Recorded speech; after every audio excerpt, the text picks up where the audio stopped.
Hi, everyone. Thanks for having me on today, Jack. My name's David. I'm known as the Sales Angel. I'm a sales and business coach, strategist, and mentor. I work with clients across 9 countries, typically around high ticket products, which are service based or physical products, on improving their sales skills, their methodologies, their strategies. But then we also work with businesses to actually improve the back end. I talk to them, it's a bit like having a Formula One racing team. You work on the engine, the vehicle, as well as working on the driver as well. Awesome. Well, thank you so much for coming on, David. I think sales is obviously such an important and valuable skill that everyone has. I would imagine some of the clients that you deal with probably come to you very much thinking that they are the best salesperson in the world because I feel like everyone I've ever spoken to that does selling always seems to think the same thing. Is that sort of the consensus that you've seen? Some people, we get probably 30% of people that say, hey, I just know I'm no good. Yeah, Right, I've got leads and I can't close them, which they're the best people for us. If we've got people that have got too many leads or they've got a 1 in 10 conversion and they know that sucks, they're great to work with. But yeah, a lot of people, I've got clients now that have been with me for 2 years. But when I first met them, they say, oh, listen, I closed 5.5 million last year. I don't really think yeah. that I've been doing this 20 years. And I'm like, that's cool. Let's have a chat and see what happens. Ray, one of my clients, he's more like a friend now. And we took them from 5.5 million to 9.5 million in a year. And he does Incredible. 80% of the sales. We Yeah. up to deals that were 80K to 280K. And he was like, I just never would have thought of doing this or doing that. And so for a lot of the time now, it's finding people that understand that there's a next level. A lot of people can't imagine it being easier or being more skilled. Most people out there, they go, oh, yeah, I've done sales for 2 years. And they think they're like a brown belt. Yeah. What they're actually is more like a yellow belt. And it's not until they meet a brown belt or a black belt, but they realize, oh, There's another level to this. yeah, Yeah. because they've gone from I was here, now I'm here. So now, gosh, that must be it. And so Yeah. for a lot of people, it's that way inclined. And it's great for us because we're not trying to work with everyone. We're trying to work with the people that want to go, okay, I know this is a continuous process. In the same way, you don't go to the gym for 2 years and go, right, completed it. Yeah. Sales is an Yeah. eroding skill. So for people who understand that, it's far easier for us. But yeah, we hear a lot of it. It's very much a development cycle, isn't it? I think working on your skills and it's just continually, what are they? Finding the sword, the skill of sales. Sharpening the saw. That's Yeah. it. That's it. Completely right. So I guess then obviously you became sales coach, sales mentor, but what was your background with sales? What actually allowed you to become obviously a very good salesperson yourself, right? What gave you the skills in your background to sort of go on to teach others?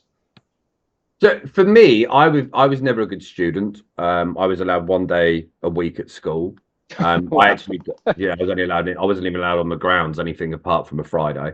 And they put me into work placement. So I actually had when I was this is like 1997, being a chef was cool. So I actually started off as a chef, worked at great restaurants, was doing a lot of front of house eventually. Then I was managing these places, and then I fell out of love with it at sort of early 20s, and I had no qualifications. And someone just said, "Oh, you should get into sales." And there was no big glory story. Everyone's like, "Oh, the Gary V lemonade stand." Mine wasn't. Yeah. I was doing door to door. I was terrible.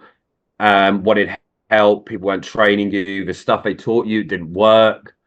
And it wasn't until I would go and watch other people and what they said they did and what they actually did was slightly off. So what they would tell you they did, well, yeah, I do this, this, and this, but there was little things that were different. And I learned more from watching other people. And so I started implementing, I started doing tapes, I started doing seminars and all the other jazz to learn from experts. And then slowly but surely become more effective at what I did. I ended up having my own businesses, but then I had a complete breakdown. I had quite a sharp rise which maintained, but then I got addicted to drink, addicted to drugs. I lost everything. And then the ironic part was someone phoned me up and said, really sorry to hear about everything that happened. Are you still any good at sales? And at this stage, I was like, I have no idea. And he's like, Yeah. my team suck. Do you want to come in? And he's like, I can give you some, and they paid me 400 quid a day. And he said, we'll give you a cut on anything you can generate. And so I just went in with no plan. And we made them £19,000 on their sales guys in, I think, 4 days. Wow. And I was like, I went home really happy. Yeah. One, for the results, but I really enjoyed it. Like, it was great. And then it went from there. And we're like, okay, cool. And then someone else. And I was like, okay, there's something here with this. And then we sort of scaled out and built out. And now podcast top 10 in, I think we've been in 12 countries, podcast, online academy, one-to-one programs, clients in 9 countries. And it's just going from strength to strength to strength. And I think the roughness of the way I am is the appeal to the client to hire us. Yeah. And to the other people out there, it repels them, because some people want to be the smooth James Bond style, where I'm just really direct. Yeah. Straight conversations with people. And for the clients to hire us, they like that. I think they're a bit tired of the wishy-washy way of being.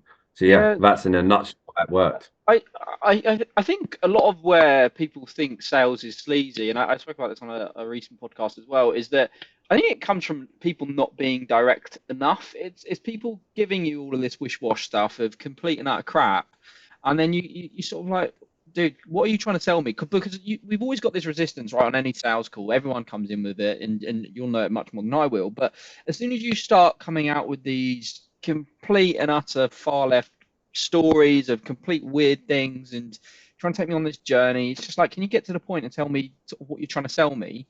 I think that is often the case, and I think obviously being direct in sales is quite important. But it sounds like you're obviously gone. One of the things I think with it, and you hit the nail on the head, I compare it to acting. And a lot of people think they're Robert De Niro, but they're not. They're in Hollyoaks. And that's the problem. We get the resistance when we get the Hollyoaks salespeople, where they're that a little bit too over the top. But for me, I'm really energetic, but I'm energetic like this when I'm not on a call. Yeah. There's a lot of people that are really meek and quiet, and they have to hype themselves up to get on a call. And then it's fake energy, and that's when the Hollyoaks acting comes out. And then people are like, ugh. This is horrible. You just get a bit disgusted by it because it's quite obvious that the sales stuff is quite fake, right? So and everything's sales. So think of it like this. Someone said to me before, if you go to a restaurant and have a bad experience, you'll tell 25 to 30 people. So think of the same in sales. If you go and tell 25 to 30 people every time you have a bad experience with a salesperson, that could be in Mothercare buying a pram. That could be buying a house, a car, a watch. That could be going on holiday. That could be anything where it could be an exchange of money for a product or service. We're all going to have bad experiences.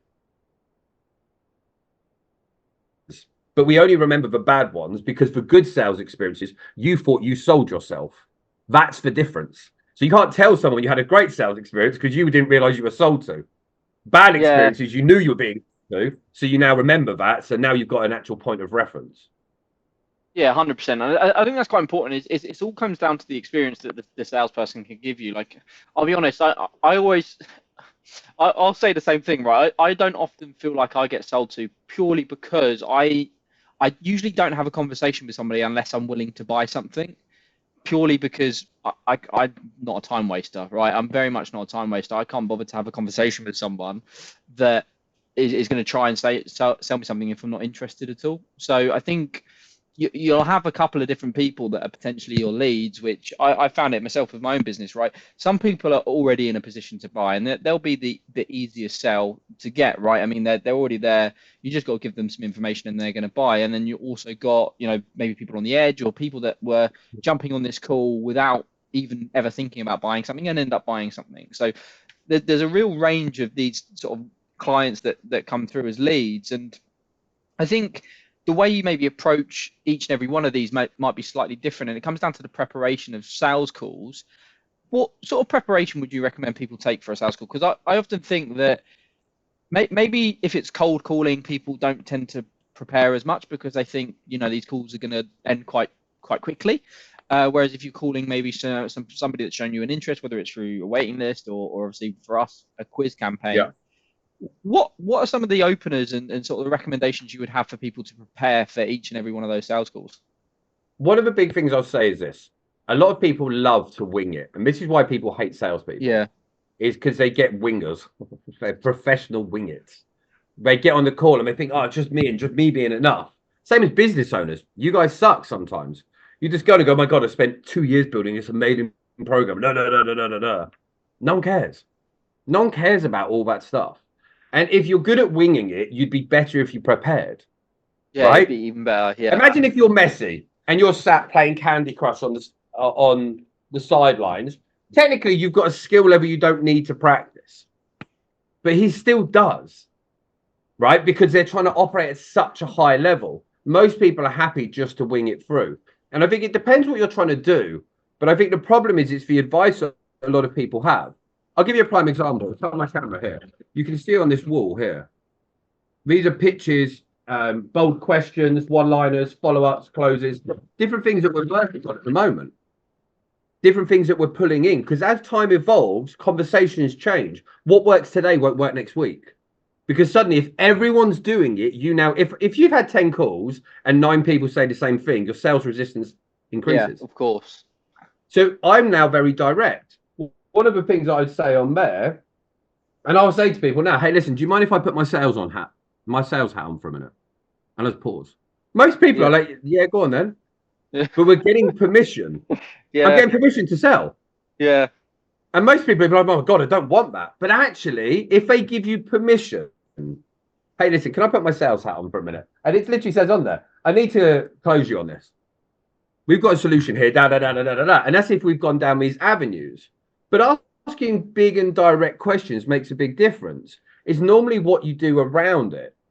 So, for example, if someone gets on a call with me and they say, £3,000 is a lot of money, most people would justify it's not a lot of money. Now, it doesn't matter whether you justify it is or it isn't. It's what you say after that point that makes a difference. If I said to you, listen, £3,000 isn't really a lot of money when you think about how much you spend on a pair of trainers, how much crap you've done. I look in your bank statement right now. I bet I could find £5,000 of nonsense and gambles that you took in the business that haven't worked out. Am I right? I could go into it and say, do you know what, £3,000 is a lot of money if it doesn't work, because that'd be like you getting it and lighting it on fire. You wouldn't light money on fire. Can I ask you a quick couple of questions to see if this is a fit? And it's what we're doing after the question and after the statement. Most people don't think about that. They just think about the answer. And the easiest way for us to spot an amateur is you give me an objection like, I want to think about it. The easiest way to spot an amateur is go, what is it you're not interested in? Right. Imagine we were going out on a date. I've approached you and said, hey, Jack, do you want to go out for dinner? No, I'm not really interested. What is it you're not interested in? I don't know. I'm just not interested. That could be your gender, your approach, the way you look, the way you walk, the way you talk, the way you carry yourself, your aura, your energy, your shoes. God, there could be hundreds of things. When we are interested, we know what we're interested in. And it's such an amateur way for a lot of people. And I think rather than the big questions, there's actually getting a flow into conversations with people. Most business owners, most sales pros want to turn up, spin a yarn, and get out of there and get the money. They don't care about actually making a difference. If I'm on a conversation with you now, for example, and we're talking sales, easiest way for me to find out if you're good at sales is ask you to pitch me. Yeah. Same with this pen. Right? But not even that's where everyone would go. Yeah. So here's what I would say. To say if you're in a conversation with me, I'd say, hey, listen, can you just prove to me how great you are? I'd love to see it. Is that all right? Do you want to have a little bit of fun for a second? Most people are going to say, yeah, okay, cool. Say that we've got on a phone call, you're on a lead, you pitched me, and I've said, I want to think about it. What would you say? Go. I'm not entirely sure at the moment. It would depend on the rest You of see the my call point? gone, right? It would depend on how the call's gone. So it's quite How did that difficult. feel when I did that for you?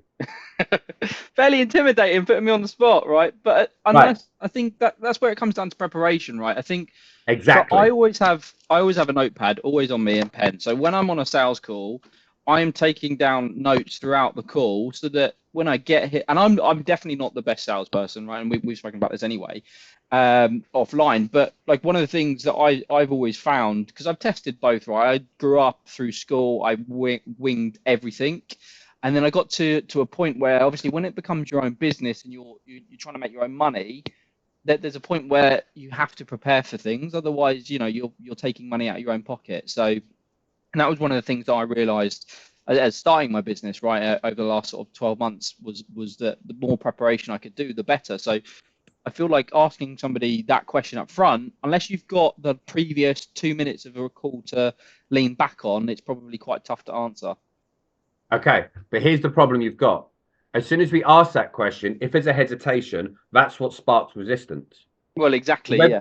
whether you can handle any objection or not isn't the point. It's what you do in the gap to give yourself a chance to think. So if you get on a conversation now, and here's one of the most simple things about preparation, it's filling in the blank time period so that you can think of a solution. You could ask me any question now, and even if I don't know the answer, if I'm unconsciously competent at filling in the blank for 5 seconds while I think of an answer, then we don't lose any traction. Yeah. That's one of the areas. So even if you aren't prepared at handling the objection, if you are prepared to continue the conversation, I'll give you a simple one. If you turn around and give me any objection, and I turn around and say, "Hey, Jack, well, to be completely frank, where you are right now and what we'd probably do, it might not even be a fit. Could I ask you one or two questions just to make sure if it's a fit and we can part ways if it's not?" That's about 9 seconds I've just brought. But if that is unconsciously competent, I've got 9 seconds to think in the background. What do I want to say? How am I going to approach this Yeah. conversation? But if I just pause and go, well, shit, Yeah. immediately your resistance 100%. goes up. So actually, it's not always about, yes, you do want to get to the stage of being competent with objection handling. But actually, it's what you do when a question that comes in your way that you don't know the immediate answer to, how you react for that next 5 seconds is as important as the handle. So before you worry about handling all the objections, handle the gap from where they ask it to when you speak better, because that will keep the resistance down whilst you're getting ready. In the same way, if we're in a fight, if you just punch me and I don't put my hands up, but if I can put my guard up and move some footwork while I'm working out what to do next, it gets the flow. It doesn't break the flow. And breaking the flow in sales is the biggest problem for most people because they hit a wall quick and then they go, crap, what do I do now? That then for the other person increases their sales resistance. Now you're fighting a losing battle because internally that person goes, oh no, I've got a feeling. I just need to wait.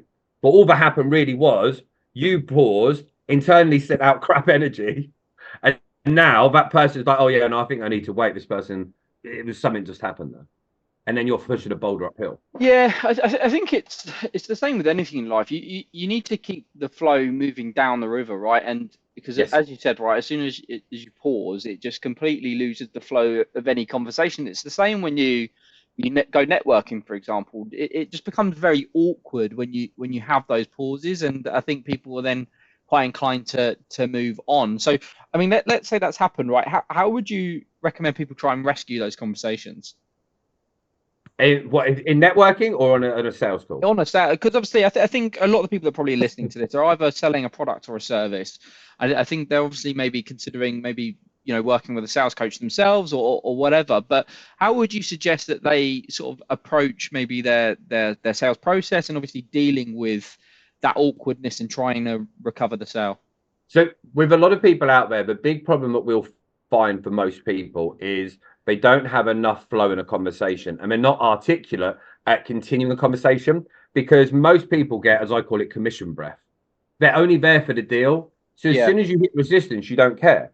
Now, imagine we're talking about your business. I'm on a conversation with you, and my genuine intention is to help you. Whatever question you ask, I should have a series of questions that I should be able to ask to get further clarification. Most people are, when an objection comes their way, they're like, wow, I need to send it back, send it back. It's not. If you give me any objection and I just slow it down, give me any objection you want, anything. Oh, yeah, we'll go with the money one because I think that's quite often the case, right? So £5,000 for your program, I don't have that at the moment. I 100% get it. Yeah. And do you know the big part for most people that get on this call is handing over £5,000 for anything isn't really what you want. Now, just pause for a second. That's about 8 seconds filling. I haven't said anything yet. Yeah. I was so slow, but we keep the flow.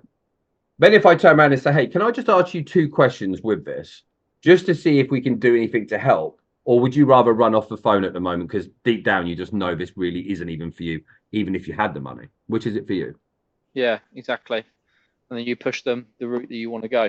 But giving people an out sometimes. Yeah. I say, hey, sometimes this is the point where people are really looking at their phone and they want to press that big red button to get out of it because they just hate me.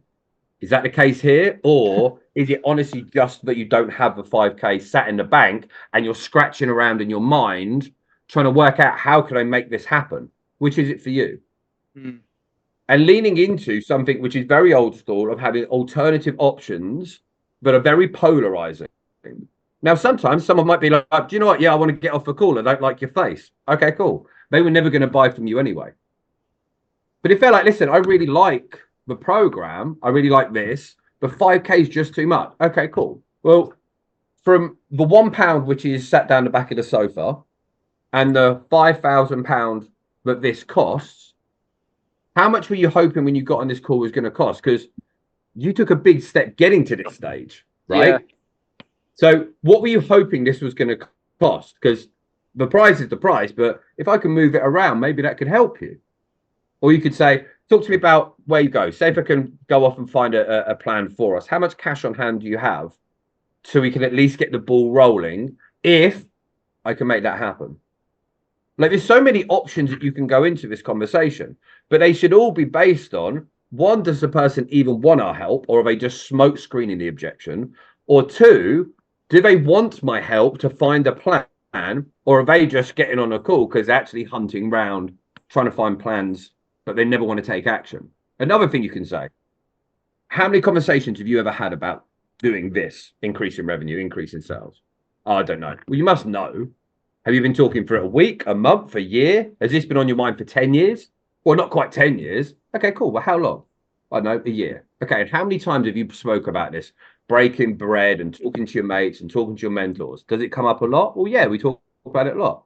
Okay, now when do we go from the thinking, which is where you've been at for a year, into the doing? And I'll just pause. And he'll go, I don't know. That's the problem right there. This isn't about 5K. It's about you haven't got a clear enough plan and belief in what's going to happen. Because if I ask you this, if the next door neighbour's house come up for sale for £5,000, are you telling me you wouldn't find a way to get that money together? So you're getting into conversations where there's a flow coming in where you've got different situations, different analogies, different talking points to get into it. If someone turns around and says, listen, if the next door neighbour's house come up for sale for 400 grand and I could get it for 5 grand, there's still no way. Okay, cool. Maybe this isn't the program for you. Maybe this isn't the time for you. But most people are going to say what? They'll find it somehow, won't they? Exactly. And then you go into it, go, okay, cool. Well, at least we know that this isn't dead in the water. Yeah. But let's walk this through for a minute. If you were going to go and get money together for the next door neighbour's house at 5K, what would be your first point of call? Would you scramble around the money from other accounts? Would you have to take it from another investment? You know, you're going to go and pimp yourself on the street. Well, what would be the plan to go and get next? And now you're talking about next door neighbour's house at 5K. So now you can have a straight conversation about it, and then that leaks into your program. Yeah. hypothetical. Yeah. And then all you've got to do is seal off whether they have the belief that they're going to get the same result that you promised. And that's actually where people normally sit. They have a lack of belief that the minimum result they get will be greater than the cost they pay. Well, wow. That's all I can say. Wow. I mean, I think there is that was a real sales masterclass that I think whoever's been listening is really going to take away from that and go and implement that, and obviously potentially come back to look at working with you. So I think the last question I'll ask you, so we ask this to all of our guests, is if you were to lose everything, but you still had the knowledge that you had today, and it's obviously you've partly done this right in your life already, what would you do to rebuild to get back to where you are today? So if you lost all the money, you lost all the connections, but you had the knowledge and the skills, what would you do? One of the great things about a high value skill is you can go anywhere. I don't need a salary. Commission based, done. Yeah. I don't. And we've got now a high ticket closer program. We train closers and we place them with clients. So the great thing about high value skill, if that's copywriting, if it's sales, if it's marketing, you can get out there. And then all you've got to do is go and find a place where you can get fast results with a low level of risk. So, for example, if I go to someone now who's got a business and you know they've got a huge amount of leads, they've got 100 leads and they can't close them, and Mm. I say, hey, listen, I don't want any money from you. You give me those leads. I'm going to contact and close them. All I'm asking to do is get a straight commission off what you've got. They're a bit more open to it. Yeah. And all you've got to do is find someone. Now, here's the interesting thing. Most people aren't going to believe you can close it. So they'll actually agree to a higher commission. If I say, hey, listen, I'll tell you what, you've got, well, how much is your program? 4 grand. Okay, cool. Here's what I want from you. First 3 deals I bring in this month, 10%. If I pull in 5, I want 12. If I get 10, you give me 18 on all of them. How does that sound? If I don't hit it, you haven't got any worry. Yeah. But if I get you 18 deals at 4 grand, how much money have we made you? Is that a fair exchange? Are you open to that? Cool. How quick can we get started? Sorted. That's the plan, right? Because you've got the confidence in your skills. Yeah, 100%. And that's why sales and selling, if you have learned it and mastered it, you can go to any industry. You don't want to walk into an estate agents and do it because it's lead flow and all the other jazz. You go and find a coach, consultant, expert. You get out there and actually show people what you can do. You get out there and cold call a business that you just know damn well. Or even better, you cold call someone else's customer service salespeople, put an inbound lead out, find that they suck, then contact the boss and say, hey, just spoke to one of your team. This is what they said. Would you like me to tell you to fix it? And if I can fix it, would you pay me for that? Like, Yeah. there's so many angles. So, But so, it's so, the so skill. based on your background, then just to pull it back. So if you lost everything today, you'd be straight into finding something that's a high commission role and just go straight from Yes. there and leverage your skill. And I think that's really important. Yeah, right? find that high, low conversion. Most businesses out there that suck or they're lazy. Because a lot of people out there, 100%. they just want to Yeah. get the shoe-ins. They just want the money, and I think that's part of the problem we spoke about earlier, right? If you want people to have genuine results, you don't really care about the commission you're paying somebody, because the value is in the good reviews, for example, that somebody's going to leave either your program or your product, for example. So it's definitely an interesting one, and I think sales is obviously one of the most valuable skills that anybody can have with anything, right? Not even just entrepreneurs, right? I think sales, you're always telling yourself, whether it's to your wife to choose what you guys are having for dinner, or like to sort of, when you go down the shops, or whatever it is, it's obviously going to be an extremely valuable skill. So David, thank you so much for coming on. I think Thanks that for was having me. a real sales masterclass. I think there's so much value packed into, well, just under 30 minutes that we've done on here. So for everyone watching, thank you so much for listening. Hopefully you can now take these sales skills and zoom into success.